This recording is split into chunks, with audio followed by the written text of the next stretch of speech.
संबंध एक सहारा होता है जीवन का, और संबंधी वो होते हैं जिनसे आवश्यकता पड़ने पर सहायता मांगी जा सके, जिन पर विश्वास किया जा सके कि बुरे समय में वो हमारे काम आएंगे। कभी ऐसा भी हुआ होगा कि आपके पास कोई सहायता मांगने आया, या ऐसा भी हो सकता है कि आप किसी के पास सहायता मांगने गए हैं। परंतु प्रश्न ये उठता है कि क्या केवल किसी के मंतव्य में उसकी सहायता इसीलिए कर देनी चाहिए क्योंकि वो आपका संबंधी है? अब आप कहेंगे कि ये कैसा प्रश्न हुआ? तनिक सोचिए, एक अस्त्र बनाने वाला जब अस्त्र बनाता है तो ये अस्त्र किसको देना है उसका अधिकार उसी के पास होता है।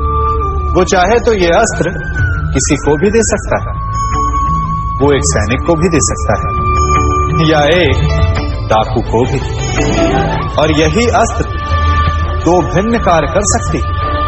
यदि डाकू के हाथों में आ गई तो उसका भय दिखाकर वो लोगों को लूटेगा, निरपराधों का रक्त बहाएगा।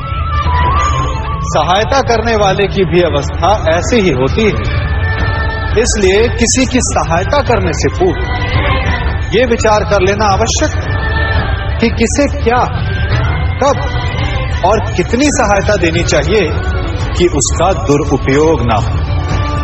यदि आपकी सहायता से कोई अधर्म हुआ तो उसके उत्तरदायी आप ही होंगे।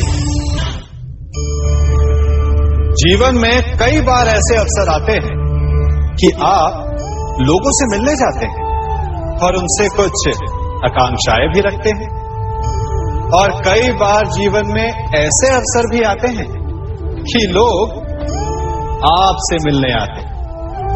इसलिए अतिथियों का सम्मान करने से पूर्व सदा कुछ बातों को स्मरण रखना आवश्यक होता है।